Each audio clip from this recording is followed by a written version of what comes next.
Boy, did you ever open a drawer and smell that musty, moldy smell? Or maybe it smells like yesterday's bread?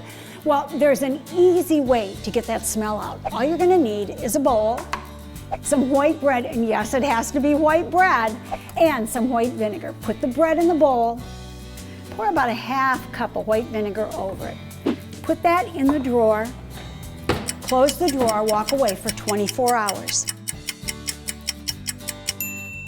When you come back, that smell will totally be gone. It not only works on drawers, but it also works on trunks, anything in the house. The old chest that you pick up at the garage sale that smells, it takes care of any odor. So white bread and vinegar is all you need. For additional information, check out my website at queenofclean.com. Follow me on Facebook and Twitter, and thanks for talking dirty with the Queen of Clean.